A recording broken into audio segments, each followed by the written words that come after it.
Hey guys, welcome back to the Crowdfunding Demystified YouTube channel. My name is Salvador Briggman, and today we're talking about a few different ways in which you can promote your Patreon campaign. You can market it, you can get more patrons. That's what we are covering today.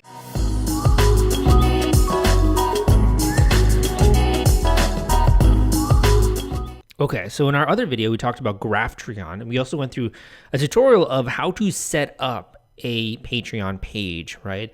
So what I use this tool for, if you haven't watched the other video, is basically just gain insight on other creators. So for example, not another D&D podcast or some of these other ones here. I'll bring up those and you can see what their page actually looks like on Patreon. So you can already see pages that are doing well and that are performing. Basically, how is their layout? What is their look and feel? What are some of the stuff that they're offering? This is really the best part of the research component, is understanding what it is that your competitors are doing and to draw inspiration from that. Obviously not copy them exactly, but at least get a sense of what they're offering in order to command such a large number of patrons of 15,000 per month. And this is really the beginning part of the process. And the other thing that I do is I'll start to open up other tabs here. So we go here, for example, into the Abouts. You can learn a little bit more about what it is that they're creating. You can see some of their social media logos, etc.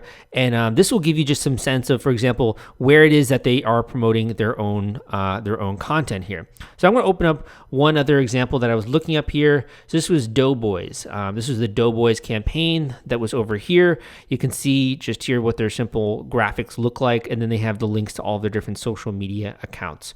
So what I do is I'll just open up all of these really quickly, and we can sort of dissect them and get a sense of what it is they're doing. So first of all, they have their website, which if I go here, drag this over here, you guys can see the websites. This is part of HeadGum, which I imagine is a larger company that also has a store. I'm sure they're monetizing their work in a few different ways. These guys are comedians and they're doing fast food sit-down chain styles. They're talking a little bit about that. They review that and they talk about food and they argue about things, essentially. You can see a lot of really good branding here. So Doughboys, right, is the main thing here. Doughboys podcast, advertise on Doughboys. The more that you start to interface with this, you start to see this, the more you're going to associate that word Doughboys, right, with what it is that they're doing. So this is the first part of branding, is the words that you're using over and over and over again. So for me, it might be like Salvador Briggman, it might be Crowdfunding Demystified, it might be Crowd Crux, my book, The Kickstarter Launch Formula. Those are all words that people, as they hear them over and over and over again, you start to become more familiar with who I am and the kind of work that I do. If we're coming here to their actual YouTube channel, looks like they haven't been publishing in a while, but they got a bunch of posts up there. They're getting around 20K views per article. If we go to the About section here, you can see they're doing a podcast again. And if you are interested in their Patreon, you can go to patreon.com/doughboys. So I think this is the first takeaway, is make sure that when you are doing your promotion, that you have a simple URL that you can send people to. So patreon.com/doughboys is their example. And most people that are listening to the podcast, Doughboys, obviously know if they're interested in learning about Patreon, they can just go to patreon.com/doughboys. That's going to be the first part with branding, simple URL, and also simple branding. I'll say repeated branding, because that's a really big part of it in order for people to know where to go. The other thing here is their social media, right? So they have a few different accounts. They have their Instagram, they have their Facebook, they have their YouTube. They're regularly posting here on their Instagram here. We go into their Facebook. You can probably see some here, about 5,000 people have liked this. So they maybe have a bit of a smaller community here. So one of the things they could easily do, that if I was consulting with them, I'd say, dude, you got to make a Facebook group. Like this is a no-brainer. Make sure you have a Facebook group. If you're going to have any kind of online presence, it's really good, especially when it comes to Facebook. So first of all, make sure that you have different social media accounts, right? I would spread out your following. So we'll say spread out your following among social media accounts. Now, why do we do this? We do this because at any point in time, Twitter can decide to ban you. Facebook can decide not to have your post reach a bunch of people. You could, for some reason, get banned on Instagram. Like, there's so many things that can happen. And if you're a business, you're trying to develop a recurring revenue stream, you want to make sure that you have different places where people can go and your tribe can essentially congregate. So build out different social media accounts. The next thing is the actual medium of your show. So these guys, if we're going here, you can go and you can listen to their Doughboys podcast, right? And on the podcast, they can easily say, hey, if you want to join or become a part of our insiders community, you want to get access to this, and this, you can go to patreon.com/doughboys and you can become a member of our Patreon, where you'll get insider content, or they can just list off some of the stuff that you'll get for the specific reward tier. So this is probably one of the most powerful ways in which you can promote your Patreon, is through the actual medium, the content medium, which you are creating for other people. Here's a great example. Let's just say you don't do a podcast. Let's just say you do artwork. If you're shipping out physical artwork to people or comic books, just have a simple note. It could be just something you hand wrote, or it could be a little card that you get printed out with Vistaprint or something like that, a business card. And on that, have your Patreon and just a couple of levels or just a link to the page so that people can learn more. This is bread and butter marketing. Whenever you get a package insert, it's called in fulfillment terms, that's basically a marketing insert that a fraction of people, maybe like 10%, 20% can use. They can go and join your Patreon, and that's a really simple way to grow your account over time. So use the content medium which you are producing in order to draw people and your audience onto Patreon. So we're going to stay here, use your content to promote your Patreon. I do this all the time with my podcast and with my YouTube channels. I'm telling you guys, go and check out, if you want to learn more, my book, The Kickstarter Launch Formula. I'm telling you about my coaching calls. Go and book a one-on-one coaching call with me. The link's down below. I'm telling you about other stuff that I have going on, when I'm doing new launches, that kind of stuff. So make sure you use your content not only to service your customers, which in my case might be education, to help people and give tips, but also use it to promote the ways in which you monetize. That's completely fine, and don't shy away from this. If you don't do this, you're not going to have a business. You're not going to have a profitable company where you can afford to continue to create content. So the name of the game, if you're a creator, is how do you keep continuing to create content, and how do you do it in a way that is sustainable, right? So the way that these guys do it is by making sure to send people to their Patreon account, and in that way they can monetize what it is that they're doing. So we talked a little bit about social media. We talked a little bit about branding. Another big thing here would be for people that are coming to headgum.com. It looks like they have a bit of a larger podcast kind of a network, if that makes sense. So it's like D&D, Not Another D&D podcast is one of the podcasts it looks like that these guys create. I'm sure that one of the things that they do also is email list building. They also do some live videos. You can get updates with your email address. And then also they have a store where you can buy and purchase things, where you can have like merch and stuff. I'm not sure if you could be using Patreon for this, but this looks like it's powered by Shopify. So I assume they're using Shopify in order to sell their merch, and probably connecting that with something like Printful maybe in order to fulfill their merch. So these guys have a few different revenue streams. And this is one of the things where it's like Patreon is one part of your business, but it's not the only part. You know what I mean? It's like one part, and you should be doing other things and other ways to monetize your work. It's just one of the ways in which you're capturing the community. So if anything, looking at their content, the big thing that I would recommend that they would do in order to continue to level up their game would be to start gathering more email addresses, a little bit more invasively, I'd say, like doing pop-ups and that kind of stuff, in order to get people subscribed to their email list, because email is such a higher converting medium than Facebook and than social media.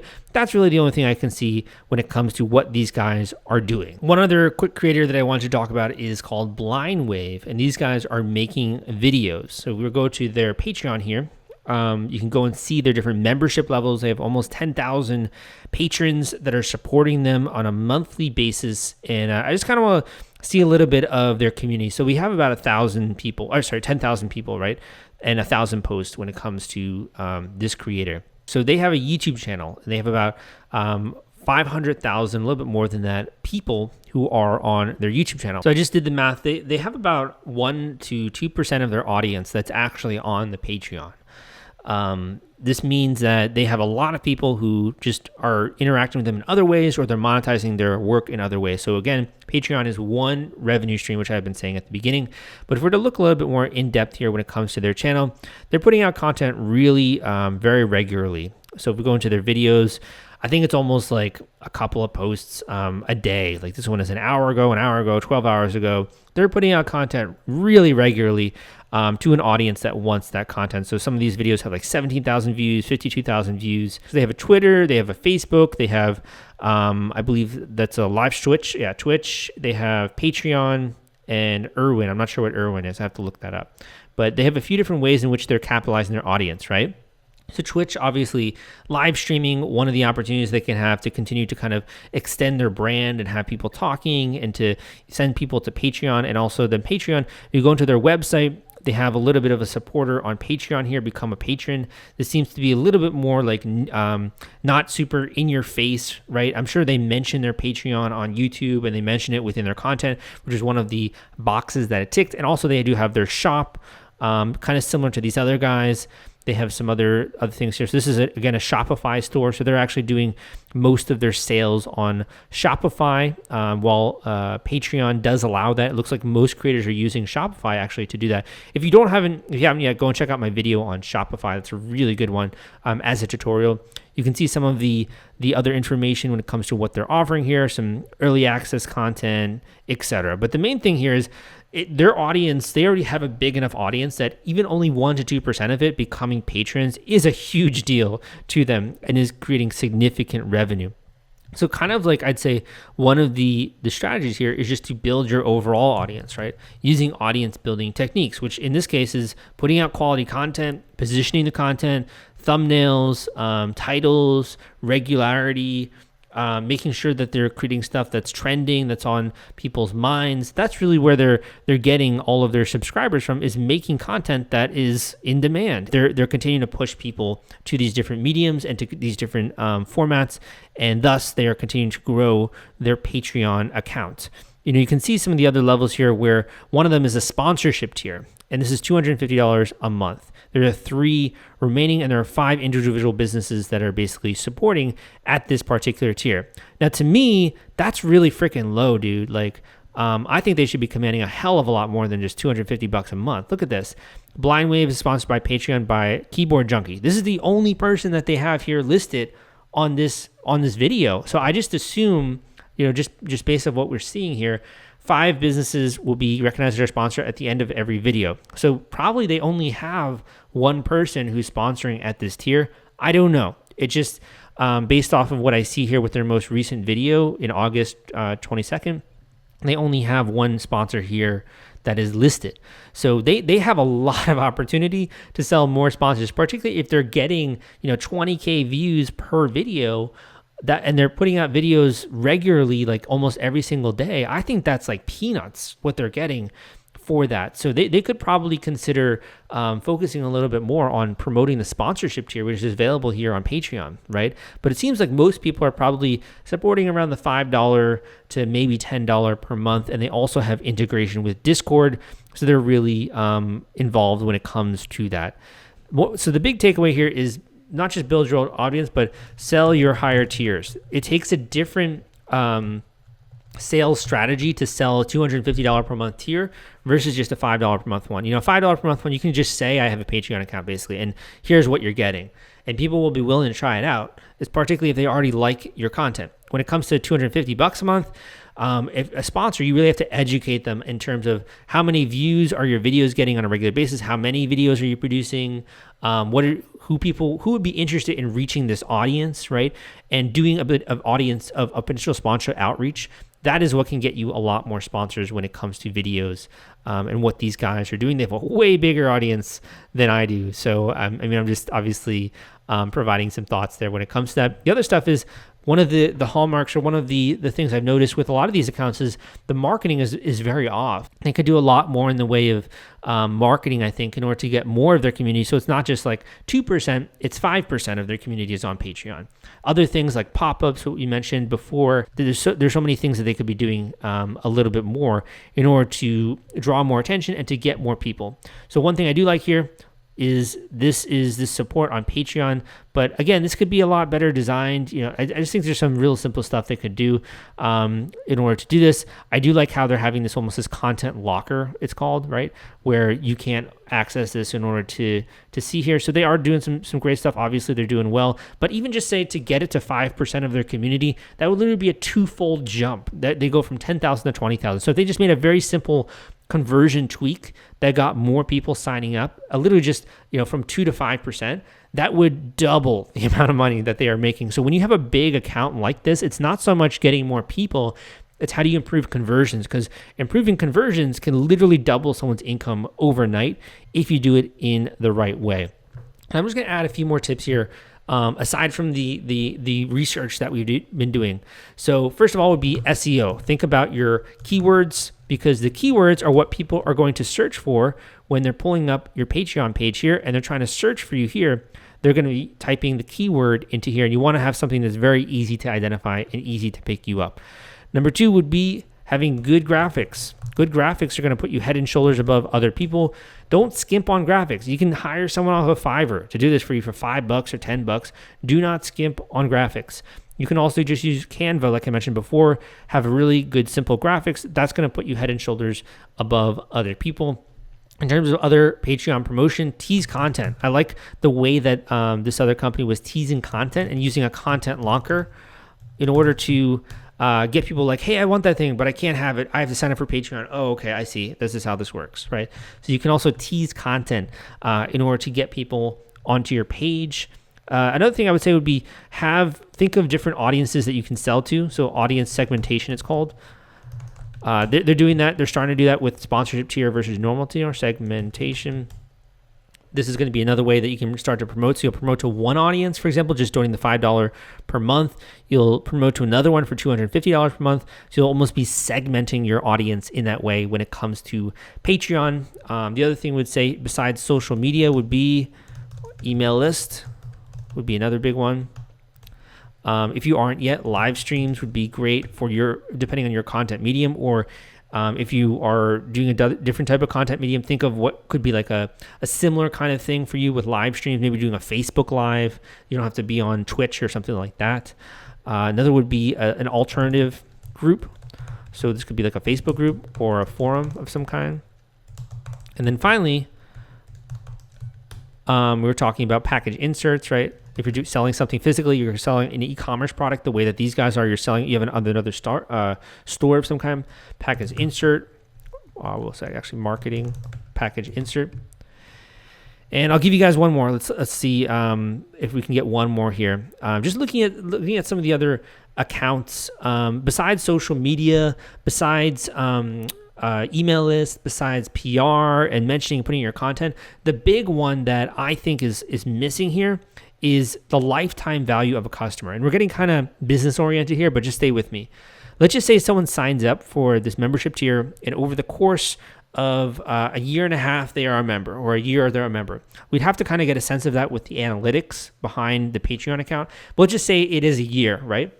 So that would be $50 that most people would be paying over the course of the year. So that's called the lifetime value of a customer. This is a business term. LTV stands for lifetime value of a customer.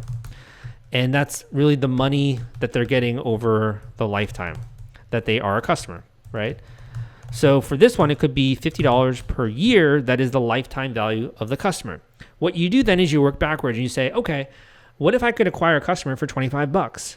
Would it be worth it to have them as a customer if I was to pay $25 to acquire someone who's a lifetime value of $50? So we'll say LTV equals $50. If it was cost to acquire, we'll just say CA, cost to acquire, is $25. Would that make sense?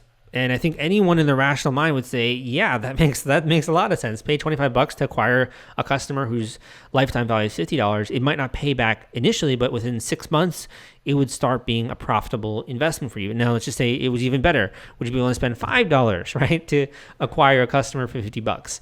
Yeah, I mean, you'd make back your money within the first month.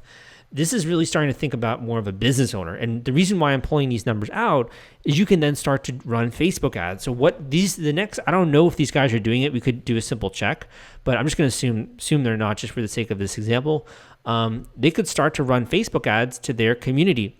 So looking here, they do not have a Facebook pixel installed. I have this Chrome plugin which can tell whether or not you have a Facebook pixel installed. They do not have a Facebook pixel installed. This tells me that they are not retargeting people who are coming to this website via their Facebook ads. Number two, if they don't have a Facebook pixel installed here, they probably are not doing Facebook ads to custom audiences either or lookalike audiences in any way. If they're making enough money to be able to fuel the production of this, they're counting on most of their marketing coming from organic content by publishing content, right?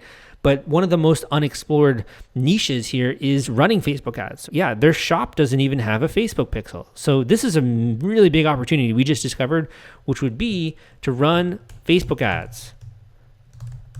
Now, if we ran Facebook ads and we were able to acquire a new patron or even just sell a product here and do it profitably, that would almost be like we discovered a piece of the holy grail, right, for their business, because they haven't been doing this yet. If they start doing this and they start acquiring new patrons for $25, let's just say per patron, they're going to have an exponential growth of their overall account.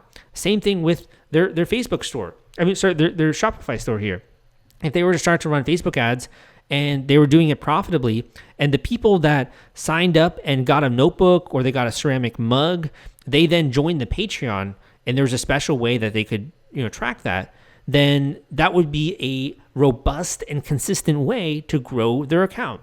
So Facebook ads is really one way you can finally start to acquire members. We can call it customers. We can call it, users, whatever it is that you want to do. And this is an untapped and unexplored part of their marketing that I don't see them doing right now.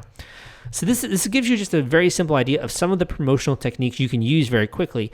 The biggest thing it comes back to is you got to be producing content. You got to be growing your audience off of Patreon in order to use a lot of these strategies. So make sure it's not just like I'm publishing content on Patreon, I'm hoping to get discovered on Patreon. That's not really going to happen, as well as bringing your existing audience and using Patreon to monetize your audience in the way that some of these other guys are doing here.